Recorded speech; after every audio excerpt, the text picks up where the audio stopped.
Hello and welcome back inside the Parc Fermé for podcast number 828. That's right, 828. It's Todd. No, Todd, not now! AKA Negative Camber. You know why I've asked you here. You must convince the villagers that I'm harmless. That's exactly what I need to do. Tonight, for your kind consideration, we're going to review the Saudi Arabian Grand Prix. You know how we do this. We watch one, then we talk about it. Then we watch one, then we talk about it. Come on, Todd. That's exactly what we do. But before doing that, I have to introduce my guest tonight, which of course means I had to go find a real race car driver, a person who plies their skills daily in motorsport. You all know him as the International. He allows me to call him Paul. So that's pretty nice. Paul, how you doing? I've been better. Yeah, well, Paul, just we got to talk about the 12 hours this evening right up front. So for those of you who don't know, Paul is the sporting manager for the Heart of Racing Aston Martin team, number 23, number 27 Aston Martins in the IMSA series here in America. They just won the 24 Hours of Daytona, the GTD class. They were heading for a victory in the GTD class at 12 Hours of Sebring. A few minutes left. Tell me, how'd you feel about that Lambo? Yes. As I say, we had I put it out there, we had a gremlin hit the 23 car, so we had some electrical issues, which we had to change some coils and send it back out, and that fixed it, but unfortunately put your laps down, so the 23 car was kind of out of contention fairly early, even though the pace would not have been so. But the 27 car was right in there. We were leading within the last hour. We did pit for fuel, but then everyone else would have had to pit for a splash also. And that would have rotated us back to the front. We'd at least been in the top three fighting it out. But unfortunately, a bigger gremlin driving a green Lamborghini decided that wasn't going to be the case and shoved us off the road into the barrier. And we did not go any further in the race and ended up 15th and did not finish. That was brutal. It was a tough weekend at Sebring for a lot of people. Honestly, there was a lot of bunging and banging, and in the prototype cars they had a big to do as well at the front. And 3 cars didn't finish that should have finished really. The leaders, right? Yeah, that was crazy. And obviously those 2 Porsches are cars my brother's involved in, so we didn't have much positive conversations to have after this race. But the good news is we had a good car. And we ran a good race in the 27 car. It was, I said, there's no guarantee you're going to win with 40 minutes to go, but we felt pretty good about at least having a top finish, which after our win at Daytona would have put it in good stead for the points for the rest of the year. Unfortunately, now we're on the back foot a little bit, so we got to head to Long Beach and try and win some.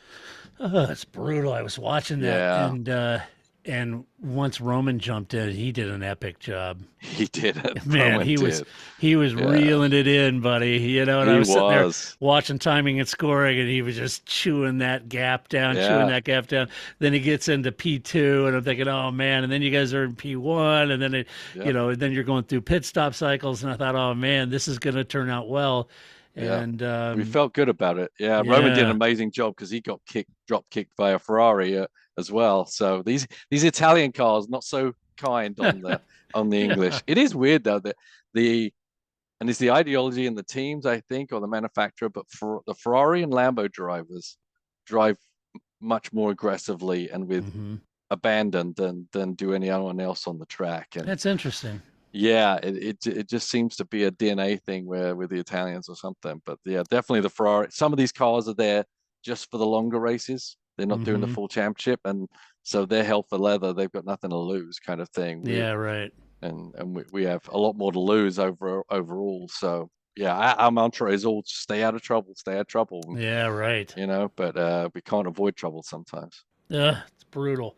Yeah, it was just gutting because I really thought you were heading for a class win there. 2 GTD wins on the trot would have been awesome. So would have been pretty mega. Felt like you were heading that way. So brutal.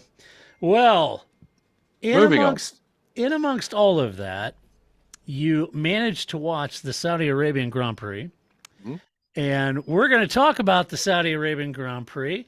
Let's just set the table a little bit. It's a different track than Bahrain, obviously. Bahrain, bit of an outlier with the abrasiveness of the track and the layout. So this is the longest and fastest street circuit on the calendar. No 90-degree turns. And incredibly fast. Drivers have to use the brakes. I thought these were kind of interesting, so a hat tip, Brembo.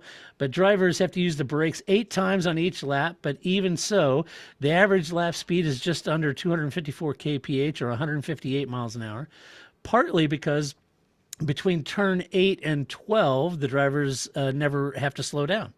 And the hardest on the brake system is that last corner because the cars come onto it after braking for the last time at quarter 22. So they come all the way into 27 pretty hot. They're running about 319 kph or 198 mph before using the brakes. And they use the brakes for 2.5 seconds and scrub off going from 198 miles an hour down to 70 miles an hour in 2.5 seconds. And they do that in 123 meters or 134 yards. And the drivers experience 4.9, basically 5 Gs in that braking zone, which is pretty mega if you think about it. Pretty massive. Yes, sir. It's huge Gs. To be that force of deceleration is incredible. Right. That's what always gets anybody when they drive a high downforce car is not corner speed, it's braking downforce. It's crazy it's how much the downforce makes a difference. And that's, those are Formula One, of course, and those are, the pinnacle of all that technology. But I would imagine your Aston Martin's got some big brake, big calipers, big brakes, big pads, all on that. And you're stopping a hell of a lot of weight with those Aston Martins. So it's amazing. And the difficult thing, and we've discussed it in some videos we did a long time ago, but the difficulty is as the downforce goes away, obviously the ability to brake as hard goes away. So the initial hit on the brake pedal is massive, but then you've got to make that bleeding off of the pressure on the brake pedal absolutely in conjunction with that downforce level going away. Difficult, which is why you see those little whispers of tire sometimes, just as they're getting down to the lower entering the corner, because that's where it gets very, very difficult transitioning off the brake pedal and with the downforce going away. So. I did a video many moons ago on our YouTube channel talking about the weight of a car, how much a Formula One car weighs, but I was talking about the brakes. But as you and I have discussed many times, it's the amount of braking that happens in a Formula One car by just lifting off the gas pedal. Is as much force as we would put while we're jamming on our road car. Right, absolutely. So just lifting off, and I would imagine your Aston's kind of similar. There's a lot of downforce, on that car. But in F1, when you lift off that throttle, it aero brakes basically. Yep, absolutely. And so you're absolutely right. If you're going in and as that aero comes off, that braking becomes a lot more touchy, and you've got to time that just perfect, or you do get that little lockup. Yep. Yeah, it's interesting. So anyway, brutal on the brakes, but for that brief second, 2.5 seconds to be exact. So also noted out of this race, I wrote a race report yesterday on Sunday, right after the race, and I talked about it there, some friction points between some intra-team, call it friction points, and I talked about this DRS thing. I see that everybody's talking about it on social media today, and can read my thoughts, and I'm going to share my thoughts on this podcast. But let's start at the top, Paul. Okay. We're going to start off with Red Bull. You had Sergio Perez. Well, he was in first place. He took the victory. Do you like my face? You like it? Yeah, I do, Checo. He took P1 Max Verstappen and P2. Who doesn't like his pace? Who? Jos Verstappen. No, Jos wasn't that happy. Did you see his I face? I know. Sergio's jumping, everyone's high-fiving him, and he's just looking straight. He's not even looking at him. It's like, wow. It's like, dude. This guy helped your son. Supports your son as much as anything else out there. I know. You might want to be a bit happy for him. there's definitely friction going on there. Yeah, It's all behind the scenes, but yeah, there's definitely friction there. So Sergio said that he didn't have a great start, lost the initial lead to Alonso, but he was patient, waited for the opportunity to get back around the Spaniard, and then led for the rest of the race. The interesting issue was the post-race comments from Sergio about the team telling their drivers to hold to a target lap time, but he was surprised that Max ignored and nipped the fastest lap. So just, and for you listening, I know you guys know this, but because at that point in time, heading into the last laps of the race, Sergio had fastest lap and he was leading. So had he finished that way, he would be leading the Drivers' Championship. And so anyway, he was a little surprised because by Max winning that fast lap, he leads the Drivers' Championship. So there's some friction there. And you could tell Sergio's comments about the team ordering him to hold target and then saying something different to Max. That was not sitting well with the Mexican for sure. Yeah, but he didn't hold to it either. I mean, he didn't. As you said before, Sergio's got to play it a little different. If he wants to go, and he's already showing that he is playing it just that little bit different. Yeah. And that time where they both cut through the chicane, that's because Sergio did first, and Max saw it and went right with it. Exactly, that was exactly what happened. It was like exactly. Sergio's just trying to keep that gap, and he was like, "I'll have a couple of these cut corner warnings to keep Max at bay." And Max was like, Max like, "Oh, really? You're going to cut through there? Well, so am I. You're not gaining an advantage." So, I mean, the game was afoot, there in the waning laps. So all is not as chummy as it might seem on the outside there between those two. In the end, Sergio just does well at a street circuit. I remember last week when everybody was really frustrated with the lack of pace from Mercedes, McLaren, and really saying, my gosh, that Lando's got to he should just go over to Red Bull. Same for Lewis and those kind of things. And there was some comment, Sergio's not that good and blah, blah. Sergio is a really good driver, and discount him at your own risk, but he's a really good driver. I remember watching Sergio coming up through the junior series, and when he's sponsored by Carlos and Telmex and everything, coming up through the junior series. But I remember the thing that struck me was his debut season at Monaco in a Sauber.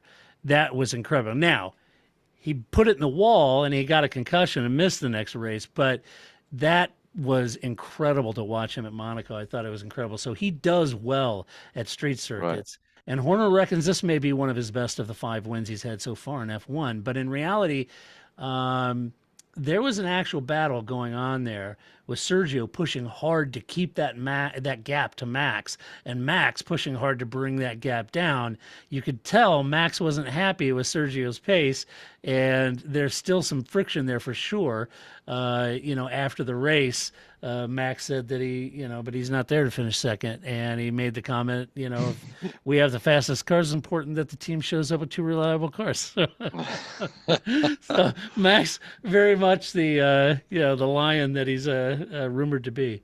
For sure. But all that being said, though, Paul, Sergio drove a very measured race and was putting down lap times to keep that gap on Max, and I thought that was impressive. Yeah, that cannot be discounted as supreme driving, keeping that gap to Max. I mean, I think he was throwing it all out there because you have to. You're against Max, and Max is at the top of his game, and as you say, Sergio is a pretty darn good driver, and any driver that can hold station with Max, once he got up there, everyone I think was expecting Max just to close up and go by. But also we said when Sergio gets the chance, he's got to grab it with both hands, and that's exactly what he did.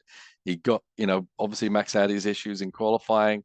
He got a gap, he got ahead. He has to, if he wants to win more races, these are the opportunities he cannot let go. So I think he's absolutely focused, and he drove a hell of a last stint there on those tires to hold the gap to Max and not allow him to even have a sniff.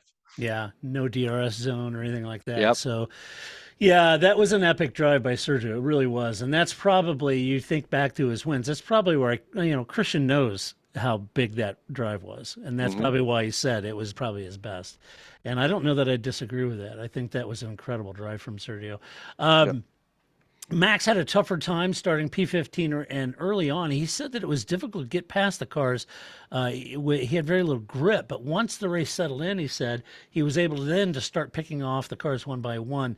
The safety car came out just at the right time for Max, to be honest. He got a cheap stop, erased that 15-second delta he still had to Alonso. That allowed him to close up, nip a P2 from Alonso, and then set about chasing down Sergio, but it's where he ended up finishing. What is kind of interesting is either the drive shaft issue prompted turning the pace down for Max, or Checo managed to keep that gap around 5 seconds. You could argue either way. I think Max said he did the math in his head at one point when it was slightly over 4 seconds and just realized, he said, quote, I was catching Checo towards the end of the race, but we calculated it wouldn't be enough to make up the gap to him by the end of the race. So I started to feel a vibration in the laps where I was catching and trying to push. I started to feel the instability in the car. Sometimes it's better to just tell yourself it's better to bring it home in P2. And that's what he did. Post-race comments, as I mentioned, it was clear Max wasn't, he expects a reliable car, and he expects to finish ahead of Checo at every race. That's just the reality. And if either isn't the case, he's not happy about it, right? Right. And so, but as much as that can be said, I mean, come on, he came from P15 all the way to P2. That may not be in his book a great result in recovery drive, but I think it was. Yeah, I think second place would have been okay for him if it wasn't Checo in first place. Yeah, agreed. Maybe a bit more palatable for him, because Yeah. he doesn't want Checo to even have a look in the championship. I mean, in the end, I don't think he's going to, but it's early days, so I think that they're protecting Max pretty early on. One thing interesting is where he's complaining about running at the back in traffic. It seems very Mercedes-like, where I think they developed the car not to have to run in a bunch of traffic. They've designed a car to start out front and run away, right? Because there's always a compromise in the aero setup if you want the car to work in traffic. And that compromise would be top line speed in open air. And ultimately, I think that's kind of, I don't think Red Bull has much to worry about it in the future, but I think that was probably why he was struggling more than you would think, because that car is built to be up front, start out front and stay up front. Yeah, right. Yeah, and you bring up a good point about not wanting, Sergio to be, but, I think in the bigger picture, and I'm sure Max knows this, certainly the team would, but in the bigger picture, I think it's okay. In the end, Max has got the pace to take it to Sergio, and I'm not as worried about that. But what I think Max needs to have that big picture scope is that all of these points that Sergio is taking is removing all of the competition. Right. It's taken all of the points off the table for Ferrari, Mercedes, Alonso, whomever might be the best, the number 2 team. So by Checo there deleting the points accounts, it works in Red Bull's favor, right? Yeah. So another thing I noticed, and I talked about this Sunday in the race report, and I saw a few people, Ted Kravitz and others, commenting in today about it, but I noticed it. Of course, anyone that watched the race noticed it. Was the DRS and just how powerful their DRS seemed to be on this track. Now, it doesn't surprise me that Adrian Newey has unlocked this potential, but it did seem like when he was passing Lewis and other competitive cars, it did seem like he just blew by him with DRS. I mean, it was almost like 20 mile an hour faster. And that was like, whoa, and Lewis even commented he'd not seen a car that fast. I would argue C2014 Mercedes, but anyway, they were 2 seconds ahead of everybody. But anyway, that being said, So I got to think about it on Sunday, and I wrote about this in the race report. It doesn't surprise me Adrian figured out the way to really nail DRS. Maximize it, yeah. And maximize it. Does not surprise me in the least. The guy's a genius. Mm-hmm. It also wouldn't surprise me if the FIA doesn't do an investigation on it or start to really neuter the DRS zones to prevent it. Please. Yeah, right. It's really going to upset me. Do you guys remember last year all of the wing issues, and they were constantly working on Max's wing, and it's breaking, it was breaking, and they're trying to figure it out, and it was flapping. Remember all that stuff? And we're like, good grief, just why is Checo's working Max? It's because they were working on this. Right. They had it. And now he figured it out this year. So you start connecting those dots, and all of a sudden Adrian figured it out this year.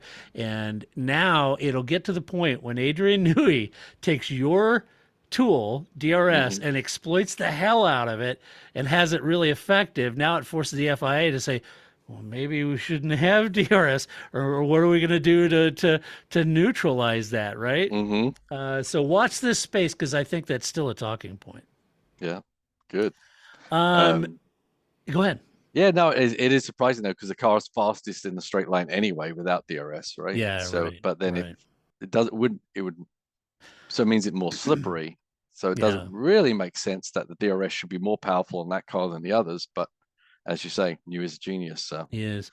Well, he's the one guy. I mean, drag and downforce are synonymous with each other, but he's one guy that's been able to separate the two, with pretty good ability.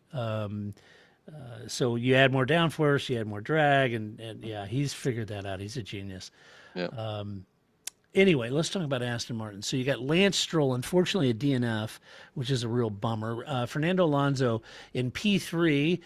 Goes to the podium, celebrated, then P4. Now he's back to P3. So he's in P3 on the podium. Fernando said it was his mistake to line up on the grid slot and get that 5-second penalty. So it was justified. But the safety car allowed for this cheap service, right? And a way to absorb that 5 seconds without much damage to his race. So that's what they did. He dove in at the safety car. Unfortunately, some 30 some odd laps later, race operations or race control, or ROC, race operation control, or center, which is the remote element of the FIA. So you got stewards, you got race control, and then you have ROC. ROC is the remote team of stewards. With all their screens and supercomputers and experts all at the helm, ready to turn.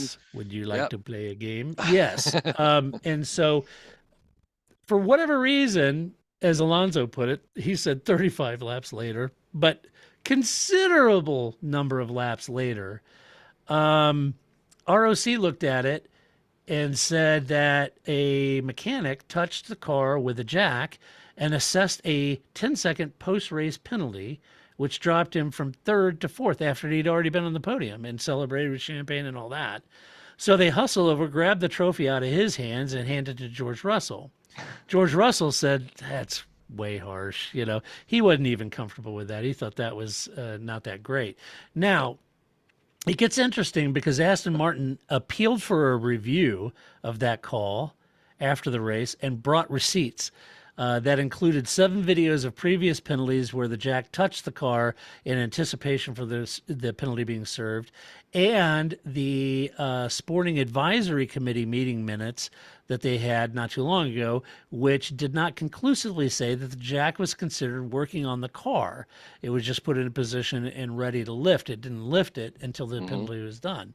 So Alonso, in my mind, Paul, where I agree with Fernando, I mean, he should be P3, don't get me wrong. But where I think Alonso is correct on this is that you can't wait 30 or 35 laps later to review an incident. And what I liked about him in true Alonso fashion, he said, well, if he'd have known ahead of time, like right after serving the 5-second penalty, then, that it was a 10-second penalty, he would have just pulled out 10 seconds over Russell, which that's all well and good saying that. But the reality of pulling another 11 seconds out of Russell, that's a lot easier said than done. He would have reeled in Max Verstappen by 11 seconds. Yeah. I think not. But anyway, I No. appreciate that's just so Alonso, right? Yeah. But you get his point. His point is this is a complete cock up, and that's why he said it had really no impact on the team, but it was a joke for the FIA. Yeah, and it's something. Well, this whole thing was created to avoid, right? It was to give more eyeballs on the incidents, to have some people who aren't as busy in the intensity to take it away, look at it coldly, and make those assessments. But so it's pretty obvious they didn't catch anything, and someone else said, "Oh, I saw something," you know. And I'm looking at you, Mercedes. Yeah, there's no doubt that Toto is going to do anything, you know, to claim for anything, any kind of position. So you could see I'm sure it was. You could see that back at the factory at Mercedes. You know, they got a phalanx of people there watching all the telemetry races, and you could see several laps later them calling somebody there, you know, trackside and saying, "Hey, the jack guy touched the car. You can't touch the car." And eventually, somebody from Mercedes, I'm just picking on Mercedes, but somebody lodged a complaint to the race control, who had ROC look at it and said, well, the jack did touch it, you know. But the steward said, look, this is all new evidence. The video evidence, the meeting minutes, the wording does not say this. You know, the simple thing is you could just reword this, and I think they will this week for Australia, but they could just reword it and say no person or tool can touch the car until the penalty stopped, save versus the front jack, because I think they argued that that's what the drivers come in and hit to line the car. Right. So the front jack can touch the front wing, can't lift it, but it can touch it. Yeah. But nothing else, you know. So they need to tighten that up, I guess. Okay. Very good. That's it's tough. Some of these penalties, that it's not, you know, it's not so much did they gain an advantage or not. It's to stop people, giving them some opportunity to then work the rules and gain advantages. So it kind of takes it out. We've had it in IMSA for several times, you know, for qualifying, you can't touch the car, you can't do this, you have to ask permission to do this or that. I mean, we missed the rule. We lost our pole position at I think it was Laguna, because the rule was the driver can't get out of the car. Not the guy getting out of the car gives you any kind of advantage. But it could if you kind of let that rule go unkept, where the driver gets out and takes something with him, or, you know, movement basically can be taken advantage of to try and change things on the car, etc., for post-qualifying scrutineering. So that's why they do these rules. Not that getting out of the car is an advantage, but it opens a door for opportunity for the team to kind of work around some other issues that they could gain advantage from. So right. Having said that, though, I thought it was a great drive by Alonso. It's his 100th podium finish, Paul, in his career. Well, I think that's a record. So a great drive from him, of course. You would expect it. He's driving great. He's having a ball, man. Talk about the Lucky Boy Club. I mean, I know. I don't know. It's great that he's got this opportunity. We didn't see the opportunity coming. No. We just saw a bunch of aggravation, quite honestly, and it's amazing how a competitive car can quell any kind of aggravation within a team, right? Isn't it? I thought he was legit walking into Vettel's car from last year, and that is not the car he walked into. No. The guy, you know, Seb's like, stupid. Yeah, I know. But, you know, the thing is, to be fair, Alonso's not always had the best timing on picking the teams, right? After Renault, it's not worked out well. So it's nice to see this. Maybe he got the timing down. So that was good. Unfortunate for Lance. He was having a great race. Passed signs on the outside of turn 13. A great pass for Lance. But he had a loss of power, meant something wasn't right. Team asked him to park it up on the track. That brought out the safety car. I'm not quite sure why the safety car was out, but actually, I mean, I have no idea why the safety car was out. It's like, you know, you can see, you know, the rules implied and against teams and everything. There's got to be some comeback on these kind of calls from the FIA, because that was a ridiculous safety car period. Yeah, that's exactly why VSC is around, and I would say VSC wasn't even necessary. They asked you double to pull yellows. One corner and let the car was completely out of an impact zone at all. All those guys had to do was pull it back like 3 feet, if that. Even and they didn't have to go on the track to do it. No, there was absolutely. I would say you shouldn't need a VSC at all for that Right. even. But the safety car, I didn't understand that, and there should be some kind of kickback there. They need to explain themselves on that one. Yeah, I agree. I think the official, the FIA was quick to say, well, GPS data still showed it technically on the track, and I think Croft here said, I don't know, maybe the rear wing was still out into the track or something. But I'm thinking, well, okay, folks, you've got GPS and that's great. But just look at the TV, because I was, Yeah, and the car everyone was else in the runoff behind, Right. The wall. The majority of the car, if the wing was, just grab the front wheels and move forward. And I say, I mean, at worst, it was the perfect place for a VSC for like 10 seconds. Yes, yeah. But this changes the whole race for positives and negatives, right? Yes. I mean, Yeah. I like at Sebring, that I guess the WEC was using virtual safety cars, and IMSA always uses the safety car. You don't have that implementation available at all, Right. and it takes a long time to gather everybody up, and there's a lot of luck to where you are and what you need when a safety car comes out. With the VSC, yes, you can come in the pitch and you can gain a little bit at that point, but it really stabilizes your position on the track. Right. So if you've earned a 10-second gap to somebody else, you keep that 10-second gap. Right. They don't close up behind you. So me personally, I would love to see that in our racing, because it allows you to perform the whole time instead of just kind of hanging around waiting for the next safety car and everyone gathering back up again. Yeah, I agreed. But it does change. It completely can turn a race around, and maybe it wasn't this one. big. It did, but not crazily. But we've seen in the past how they can completely change, championship positions. It's. I think in this case, it wasn't as big a deal as it could be potentially at another time in the championship. Yeah, division, agreed. Right. Yeah, agreed. Max erased that 13-second delta he had to Alonso, allowed him to get in P2 pretty quick. Ferrari really lost out on the safety car. Haas lost out. Yeah, it impacted several folks. So anyway, the good news for Aston Martin, they had the measure of both Ferrari and Mercedes here. Yeah. And they leave this weekend tied in the constructors' points with Mercedes. Let's talk about Mercedes. Lewis Hamilton, P4. No, that's backwards. George Russell P4, Lewis Hamilton P5. Lewis said, quote, "My setup this weekend has been the biggest issue I've faced. I got it wrong for qualifying and wasn't good in the race either, so I struggled today.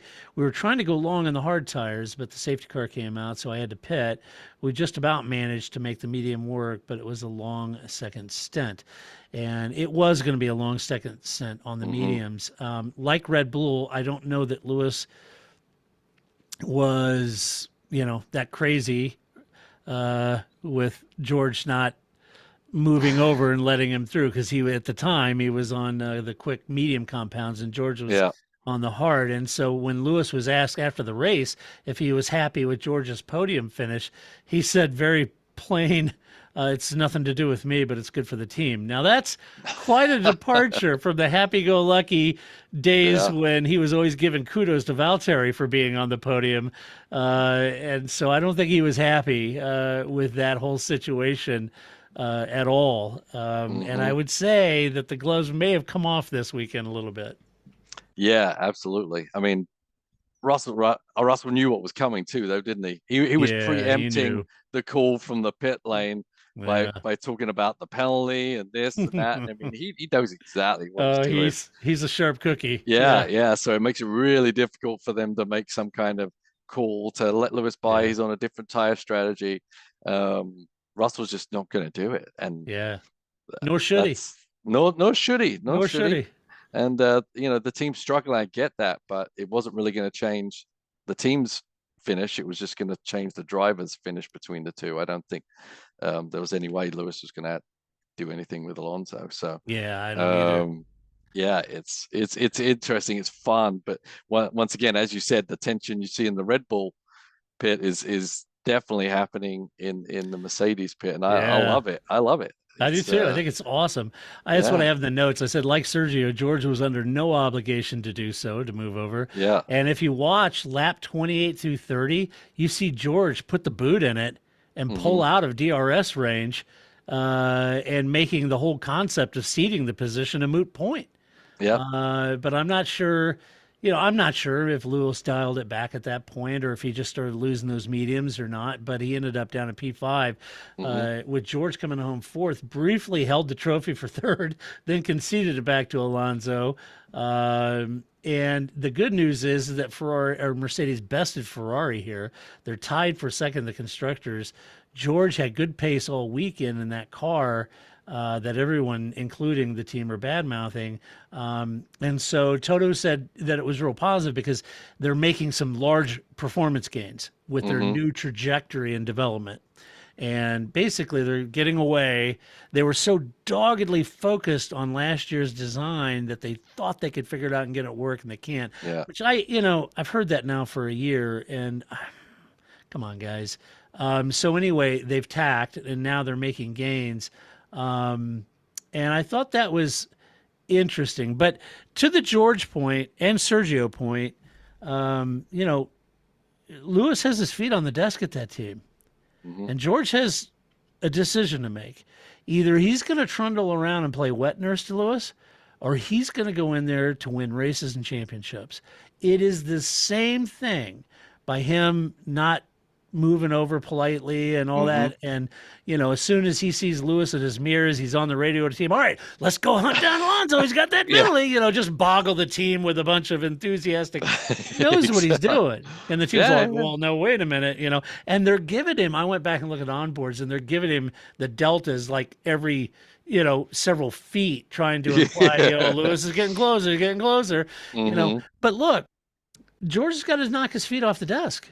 That's just a reality. He's not there to play wet nurse to Lewis, and he really couldn't care less if Lewis gets an 8th title, Right. It's not his job. Just the same as Lewis treated Alonso when he joined McLaren. Same philosophy.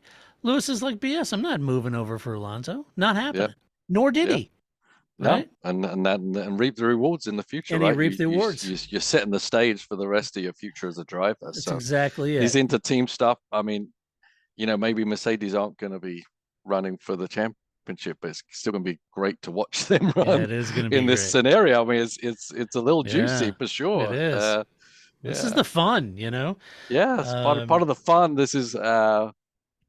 It's like we try to look at the Drive to Survive phenomenon, right? And what? Yeah. And there's a lot of fake stuff, not fake stuff, but manipulated things go on. But what opened Formula One up initially, certainly the one thing, was to see these underlying stories. Yep. If you show up to a race or watch a race on TV, you just see the cars go around and then they stop, and you'd have no attachment or don't know any of the underlying themes or stories behind it. It may be not as interesting, but what that did open up was those underlying stories, and now people are searching for them and understanding them, and that's why where the intrigue in Formula One, has a big allure, but it just wasn't, people weren't aware. So right.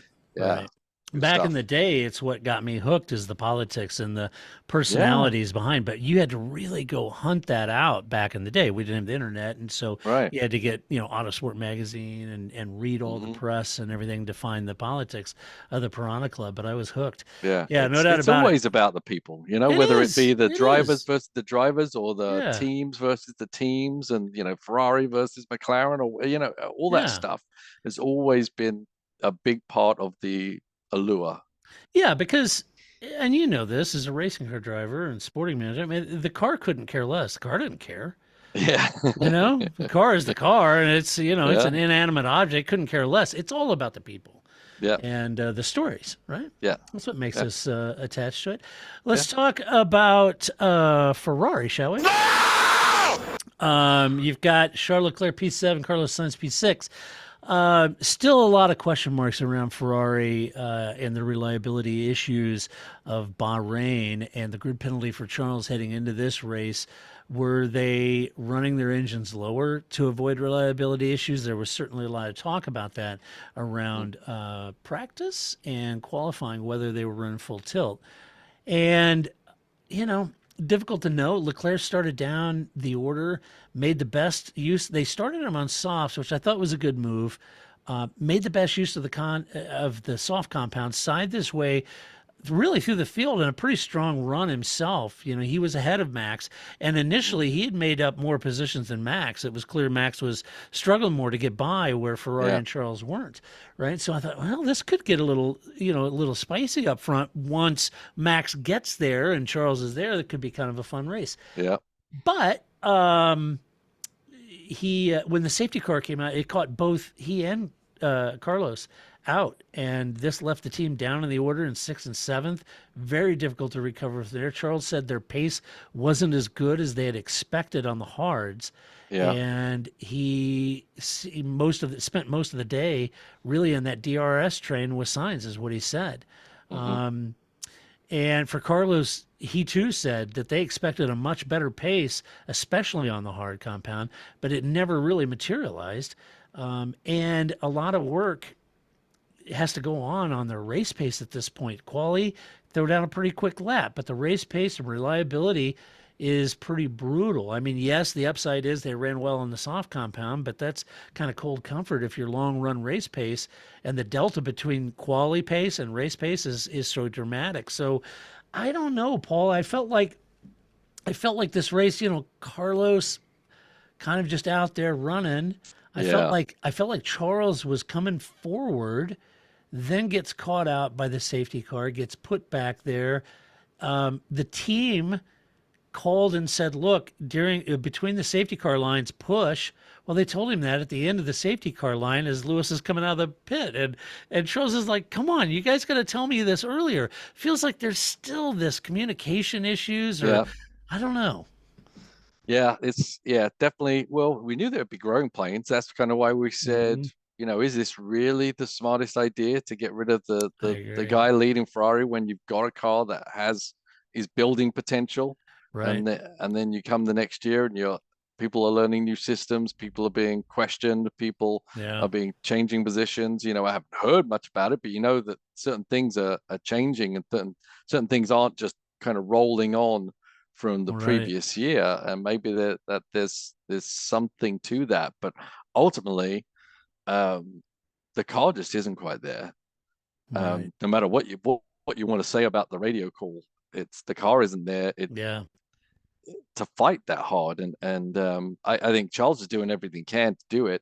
Carlos is a bit of a question mark to me.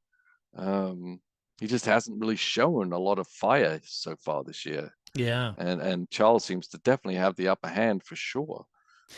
Which surprises me. It surprises me. Yeah, it does to me too. And I mean, Charles is good. I think, if memory serves correctly, I mean, he had another unforced error during the race, and I can't quite tell, Paul, if those are, just unfortunate unforced errors where he continues to make them, or if it truly is a case of Charles trying to do something and make something happen in a car. Yeah. And he's just going over the limit a little bit. But I would say more that. Yeah, I would too. But I hope it's not enforced errors, because, at this point in his career, he should be beyond that. But I mean, everyone comes into a new season with the 100% potential, and then you get through one or two races, and you're like, it's just not there. And we know that grabbing that back is very, very difficult. Very hard. So it does. Even the psyche for the driver is definitely hurting already if the car hasn't shown the potential that maybe he can fight for a championship. Yeah, for sure. Let's talk about Alpine. Pierre Gasly, P9, Esteban Ocon up in P8. Ocon said it was a reasonable race, and P8 was about where they felt like they are in the mix.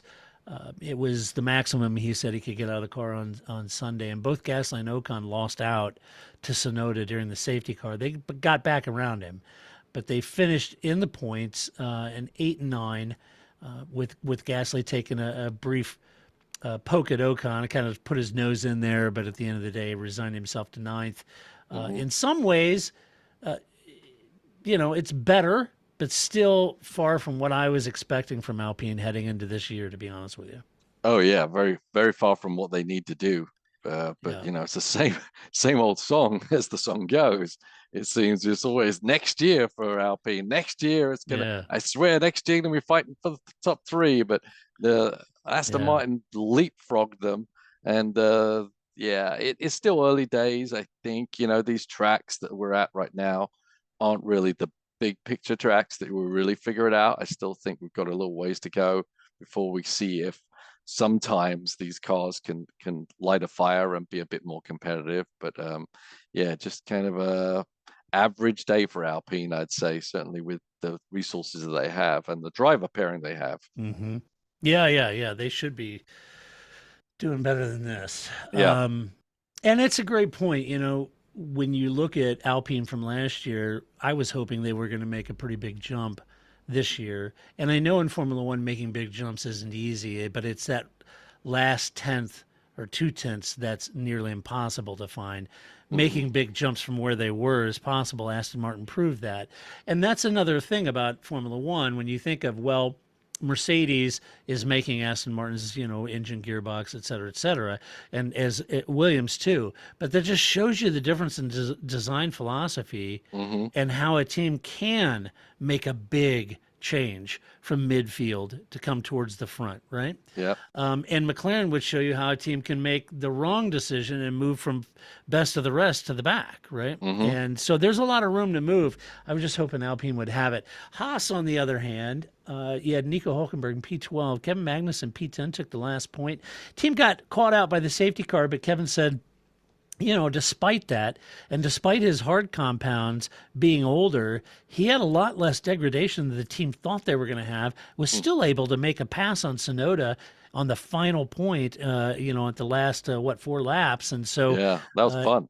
Yeah, it was fun to watch. He and Tsunoda, he said they were on their back foot on Friday, but turned things around on Saturday. Didn't have the gearbox issues that they had earlier in the weekend, so that was really a good result. He was pretty pleased to get with P10 and felt like they had made the right decision. And I think for him, one of the biggest upsides is they weren't having the degradation that they may have had at Bahrain, and so that was a positive for him. Yeah, definitely a positive. And I think they even said that in Bahrain that they got their head around it, right? Yeah. A little bit, and they learned that. So yeah, no, that's great for Haas, honestly. I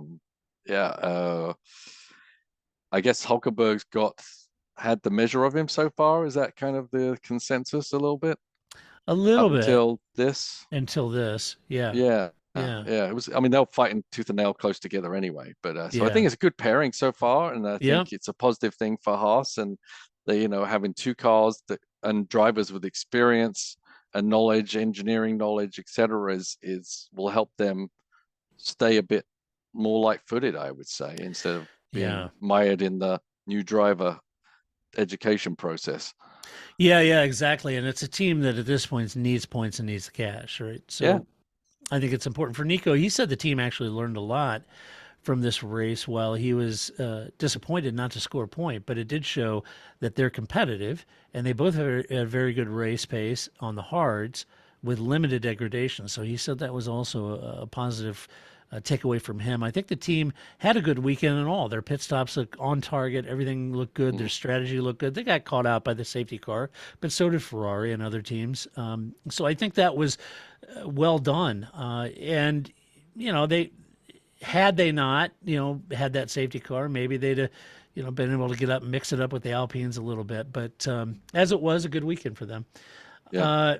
Let's talk about AlphaTauri. Nick DeVries, P14, Yuki Tsunoda, P11. Yuki really benefited big time from the safety car, launching him well into the top 10.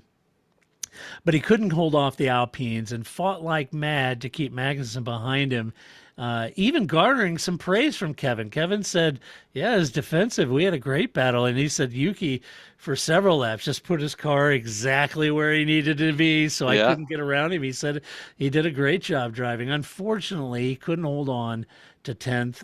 It was a good drive from Yuki. He said that he hated losing that point in the last 4 laps, but he said the car did really well on mediums, and the team executed very well. So, yeah, unfortunate to miss that point, but I thought he had a good race. Oh yeah, no, absolutely. It was fun to watch him out there. It's interesting after the old Drive Survive thing, because you told me you see the other side to the swearing F-bomber that we know of Yuki. So I got a little bit more compassion for him now. I don't know if it's well founded or not, but that's just what I have. Right. But so I was Right. pulling for him a little bit, but I'm Yeah. pulling for Magnussen too. So it was Yeah. nice to see at least one of them got a point, right? Yeah. Yeah. But Yeah. it's good that he's keeping the car on the road, and for now he's keeping ahead of Nick de Vries, which is once again a little bit of a surprise to me. But Formula One cars and getting to learn them and understand them and know what you need to do over a race is something that Nick de Vries still has to learn, obviously. Yeah, you bring up a good point. Nick had a tougher day. He said he lost his rhythm, Paul, at the start and the restart, and it was tough to regain that rhythm.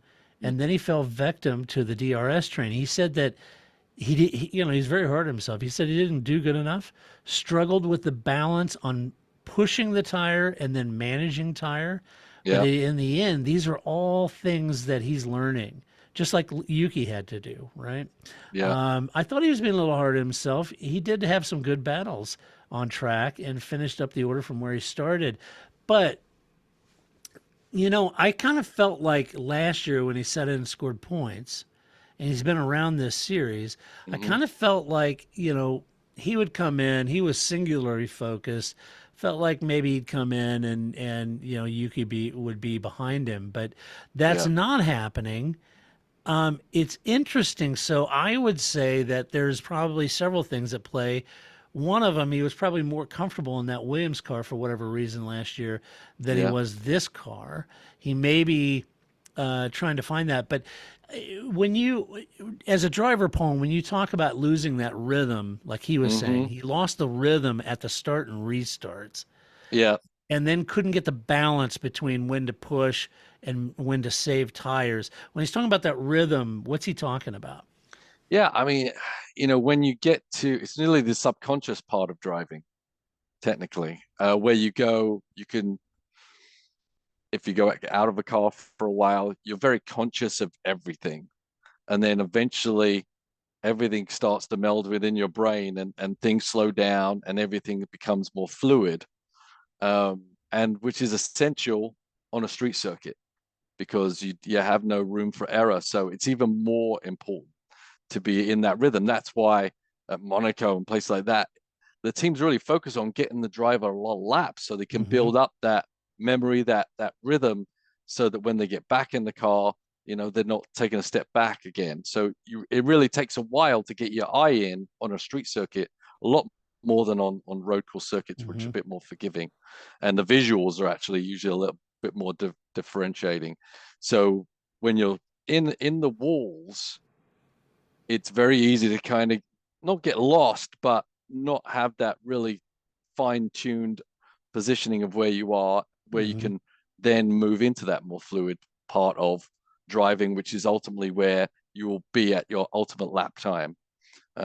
Your ultimate lap time on a street circuit is not when you're holding on for dear life with your teeth clenched. It's when you're literally sitting back in the easy chair and just looking at the life beyond you, way ahead of you. So but obviously when you start and restart, we talked about this before, it's harder. You want to just keep rolling that fluidity. So when you stop and have to change and everything, life slows down again, and then you have to pick it up again. That's a difficult thing to achieve and harder to do when everything's newer to you. Yeah. Good point. But that said, he's a very experienced driver, and it shouldn't be as difficult as what he's saying it is. Yeah. I think I was a little surprised there, but we'll see. But it's good. I mean, it's interesting that he admits to that. And the good thing is that because he can admit that not outwardly as well as inwardly, he can probably find a way to get around that and bring it back to that point to be able to do that on a weekly basis. Yeah. Alfa Romeo, Valtteri Bottas in P18, Zhou Guanyu P13. Bottas stopped very early, then again under the safety car, then a third time with issues finding grip. He said that, he actually thought there was something wrong with the car. Valtteri said he could not find the rear grip all race. He was wondering if he had damaged the underfloor, as he said he drove over a large piece of something. So he was thinking maybe there was some damage to the underfloor, but whatever it was, he could not find grip. for the majority of that race. Stopped 3 times and left him down to P18. But for Joe, he was mired in the fight against the Haas for most of the day, stuck in that DRS train. The safety car caught him out. He was stuck in that DRS hell for the rest of the race and couldn't really progress from there. So not a great weekend for Sauber. No, not for Alpha Sauber. Yep. Audi Sauber, whatever you want to call it. But Right. I think he was in the hunt at least. It was just Yeah, it he really had some was. good battles. It was a good battle. He had Yeah. some pace. I think he did get kind of stuck a little bit when he probably had the most potential to be able to move. I think he got stuck behind one of the Haas's. Is that Yeah, right? I think it was a Haas. Yeah, and so that kind of took the shine off his Yeah. tire and his car, and so by the time he got around, it was pretty much done, right? Yeah. For his potential. Or was it maybe it was Sargent that he was battling with? Maybe it's Sargent that kind of did that. But either way, It was all seemed, 3 of them, you know, it was Yeah. the Haas and the, right. I mean, he had a potential. It looked like the car had potential, but I think by the time he got through that, he had lost the edge. So yeah. I don't think it was horrible, but still, the best case scenario was a 10th place, even if he'd got all that done. Yeah, right? agreed. Yeah. Yeah, agreed. This pains me to say, McLaren, Lando Norris P17, and Oscar Piastri in P15. Both cars had front wing damage on the opening laps, had to box early, which put them at the back of the grid, requiring an epic recovery drive that never really materialized. The first shot across the bow, though, Paul, fired with Piastri, fighting Norris on the same tires, making the pass stick. So the hype around Piastri may be starting to reveal itself, given how highly Lando is ranked, right? And Lando couldn't get around the Williams. Right. Of Logan Sargent. Yeah, So, which is crazy. Right? Crazy if you think about it. Yeah. I mean, I don't know if he had damage or whatever. Obviously, he had changes. I read his post-race comments. I didn't see anything. He just said they set him the pace. So yeah, interesting, very interesting, and it doesn't very different from last year. I know it was like P15, P17 or whatever, but to the team or to the drivers themselves, maybe the team don't even care because they were mired back there. But those 2 drivers know exactly how important that scenario is right now. Yeah. And now Lando is on notice that life isn't always easy against your teammate, and it's not going to be easy for the rest of the year. Yeah, I think Oscar said this ain't no Daniel Ricciardo. Yeah. Well, that's I'm not going to just. too, isn't it? I'm just not going to trundle around and be a Daniel. I'm here, and so. Well, anyway, look, Lando's feet are on the desk at this team. Oscar's trying to kick him off, and this is the first we know blow. from the maneuvers Oscar's done already that he is very honed in on what Oscar needs. Yes. Yeah. And that was probably instilled in him by his agent, Mark Webber, who got sick and tired of breathing the fumes of Sebastian Vettel, right? Yeah. Not bad for a number 2 driver. Yes, yeah, exactly that. Yeah. So I think he's going to do everything he can to make Oscar not a number 2. Yeah. And I guarantee you Oscar was flying home on the phone with Mark saying, kicked Lando's feet off the desk there. Yeah. So we'll see how that plays out. So you've got Red Bull, right? You've got Mercedes. Yes. You've got McLaren. There's some driver battles going on here. Yeah, it's all good, fun to watch from the outside. It's awfully fun. brutal and not fun being on the inside. Yeah. Those guys. Exactly. Let's see, and then finally Williams. We've got Alex Albon, a DNF. That sucked. And Logan Sargent, a P16. Alex had a really tidy race going. In my mind, I love this kid. I think he's doing such a great job in that Williams. Yeah. Qualified well, running up in 12th early. He was doing great. Had a brake failure. He even stayed out an extra lap to scrub off enough speed that he could come into the pit and stop. He was worried about that. Pretty conscientious fellow. Very conscientious. He cares. Yeah, he does care. He's a cat lover. He is a cat lover. Yeah. Alex said that they were a long ways from where they were last year. So he said it's been a joy to drive this year's car, and he's very excited about it. So race over him. But on the other side of the garage, Logan Sargent had a very good race. And for the first 30 laps, he was on point running up in P12, looking great. Unfortunately, after the stop, he struggled, lost quite a bit of grip, couldn't hang on to those tires, was trying to fight. He was fighting the Haas's, holding them all up, you know, the Alphas, holding everybody, you know, up, defending. Finally, his two fellow rookies, Piastri and De Vries, got by him, but still a very good run. He was kind of negative about it, but I thought, you know, Logan is a great run. And if anything that we saw out of this, watching Alex and watching Logan, Logan's seriously quick, Paul. He is seriously quick, yeah. I mean, it's good that he's not happy about it because that means he's got drive, right? Yeah, he's got drive for bigger aspirations. And we saw even in the qualifying, I mean, I know he got his lap disqualified for one of those dumb things, you know, lapse of judgment and went across the pig stuff, which gained him no time at all. But he is definitely a handy driver, and obviously a big switch up or a big step up from the TP. Yeah, for sure. Because he's right there with Albon most of the time, and we've seen him drive. He doesn't seem like he's making big silly errors. I think the qualifying we saw him make an error, but that was probably more out of frustration for what he threw away than what his potential driving talent will give you. Well, this isn't an easy track, and watching him defend and hold off the Haas's, the Alphas, and everything. I think he's doing a great job. He looks like he's been there for a while, and he's you know, obviously deserves to be there. And yes, he didn't set the world on fire in F2, and I think there's a question later on about the F2 thing, but you know, there may be a reason for that. Maybe, you know, he hasn't been able to show his full potential with the teams he's been before. So, but certainly these first two races in Formula One, I think he's very much held his head above the water. Yeah, he's doing a great job. Yeah. All right, let's give out some awards. The first one is always Move of the Race. We'll do it live! All right, Paul. Move of the Race, what'd you have? Yeah, well, there's a few good passes, but I've got to give it to Fernando for that last couple of laps, trying to get that last couple of tenths on Russell to give himself what he thought was a safety margin to get it. I mean, that was a heck of a push and a heck of a move to pull that out of the hat right at the end of the race. So I'm a little gushy about Alonso this year, so I apologize, but I've always been a big fan, and I'm just excited for where he is, and I'm sure there was some other good stuff going out there, but that to me is pure drive magic to be able to pull that out. Yeah, it was great. I had a couple. It could have been. I thought George pulling away from Lewis to neuter that conversation was good. Similar ilk, right? Yeah, I thought Magnussen on Tsunoda was fun to watch. I'm going to give it for Stroll on Sainz on the outside of turn 13. I just thought that was a great pass.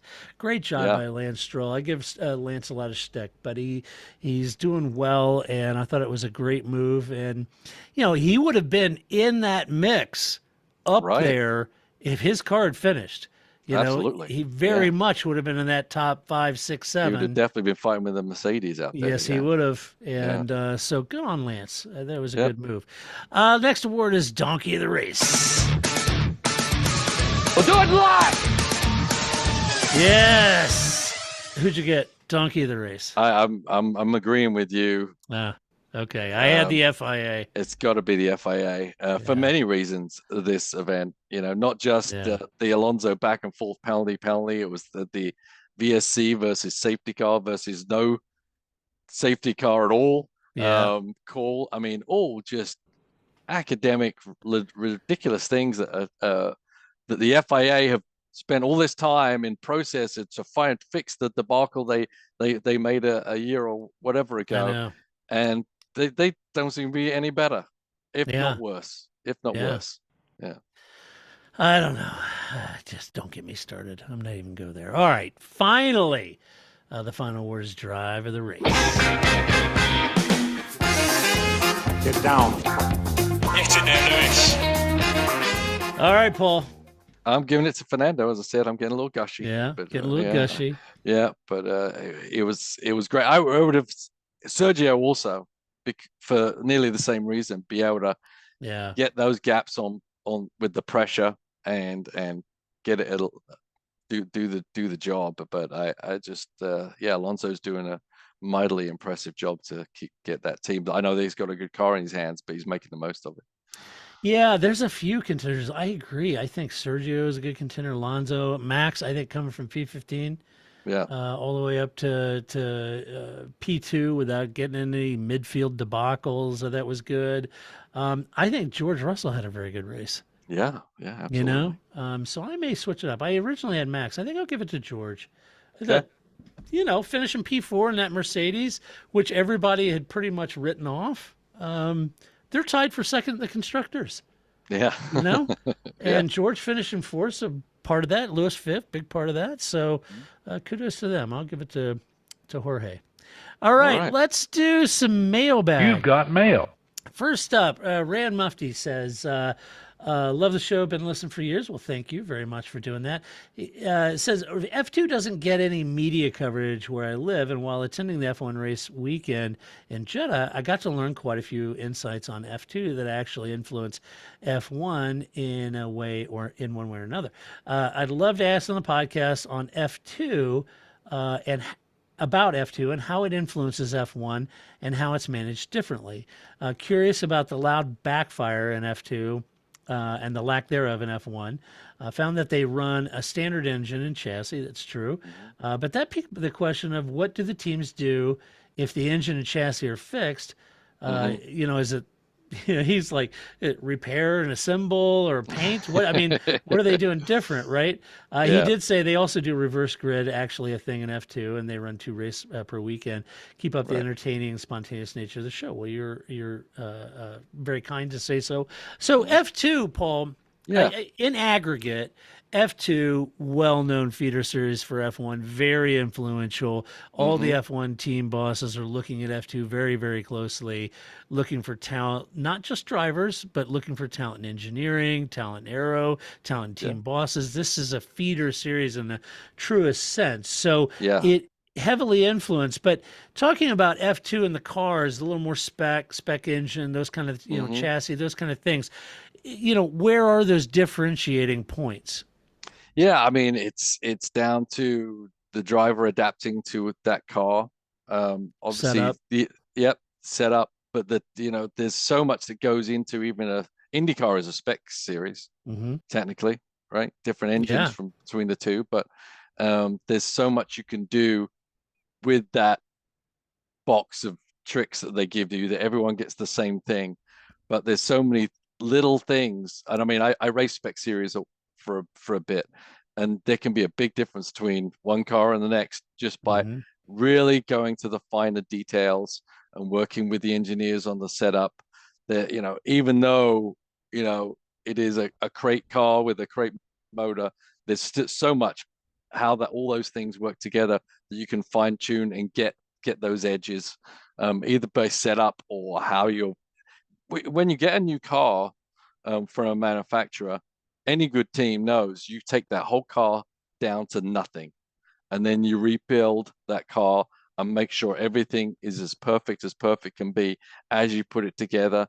Not necessarily because it's a spec car, it comes ready to go and ready to win a race. There's a lot of things you have to do to massage these things when you put them back together to get the most out of them. Well, in your series, a big example, you guys are running Aston Martin, so is Magnus Racing. Right. Quite a difference in your pace performance versus theirs. Yeah. And how we do it. And absolutely. And then there's lots of different parameters and changes you can make on the car, setup wise, aero wise, ride height wise. And as I said, it's also about educating the driver and getting that driver to be able to understand the car and coming to a good conclusion on how to get the most out of the car. And that's why there's actually, you know, I think the driver obviously level is wider probably in F2 from the not so skilled to the future world champions. And that's why there's actually a bigger disparity front to back in lap time in F2 than there is in F1, when you think of, which is pretty crazy when you consider everyone in F1 is building different cars and coming to this pinnacle at the racetrack with completely different ideologies behind the cars and engines, etc. So the art of building and running a spec car is not easy. There's nowhere to hide, technically. Right. And you're talking about incremental gains. Yeah.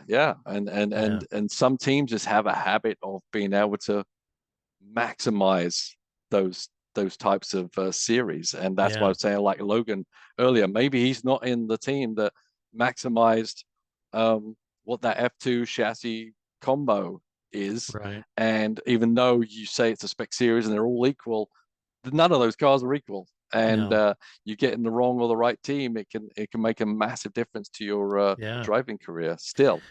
Yeah, and as far as the sound note from that, the backfire and everything for O2, they're running a normally aspirated engine of V6, and so it's a completely different engine than what F1's doing. Yes, they're running also an ICE V6, but they're running turbo and MGUH harvest and MGUK harvest hybrid. So the engine notes can be a completely different amount of horsepower. F1, of course, is a lot more. So the engine notes and the popping and those kind of things. Right. And the popping is what burnt fuel, right? And Formula One are not allowed and cannot afford to lose one drop of fuel to making a noise. They need it to go back in that engine and make some energy. You won't find Formula One, expending some unused fuel out of the piston head back through the headers and igniting. You're not going to find that. They use every vapor of fuel in that engine. That's why it's the most efficient engine in the world. In the world. Yeah. Right. Yeah. Yeah, it's crazy. amazing. Yeah, it is crazy. Yeah, over 50% or whatever it was. It's higher than that.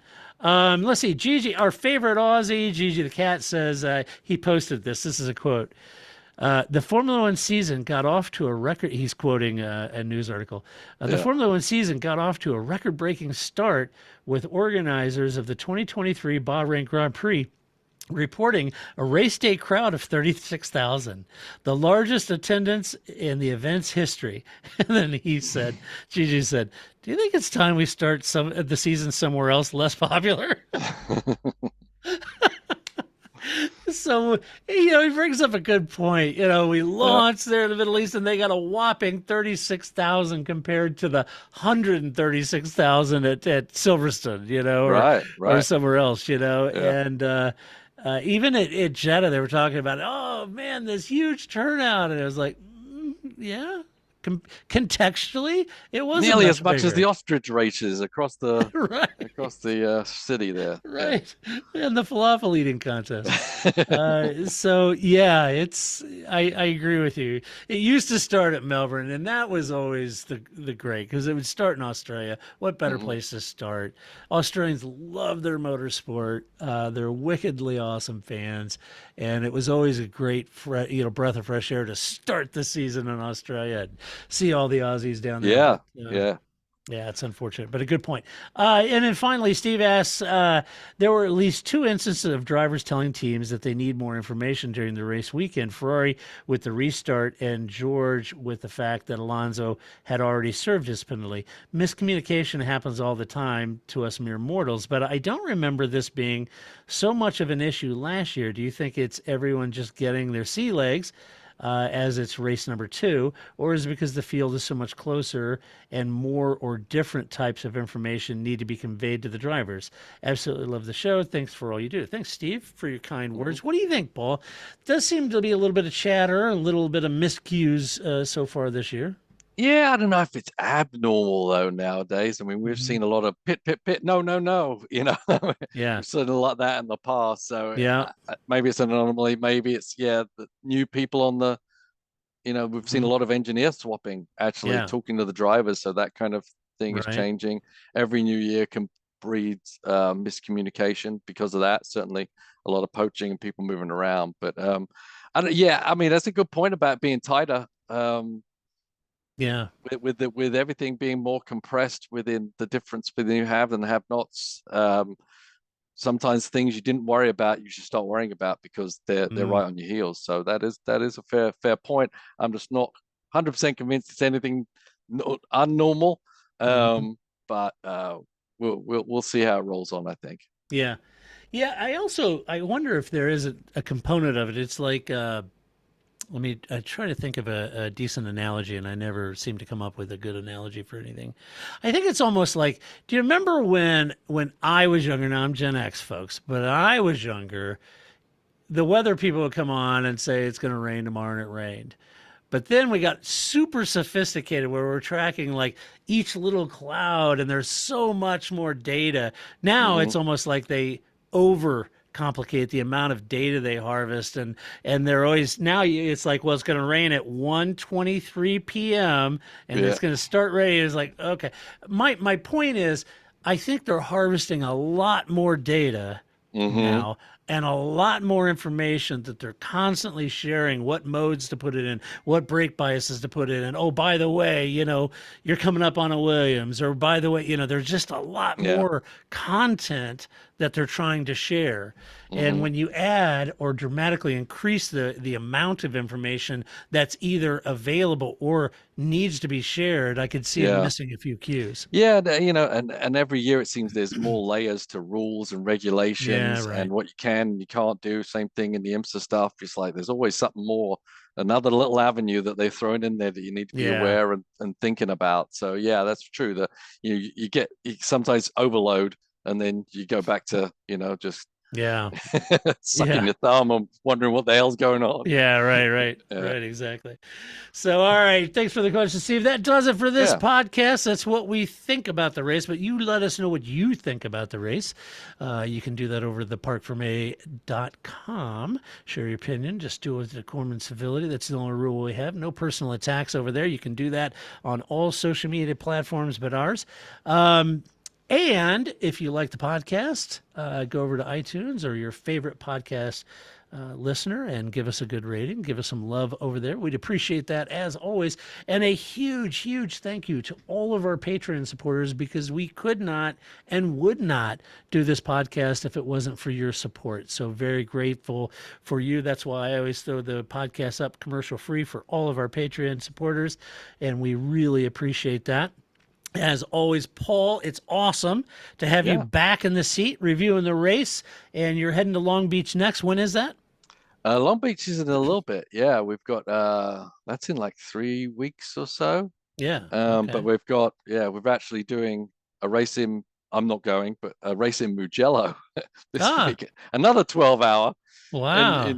Which is kind of a different part of the team, but it's Ian and Roman and Gray Newell will be driving the GT3 Mercedes over there, which is we've got a bunch of Astons and one Mercedes in the race. And then the following week we'll be in my own hometown of Sonoma with the GT4 Astons racing in the SRO stuff.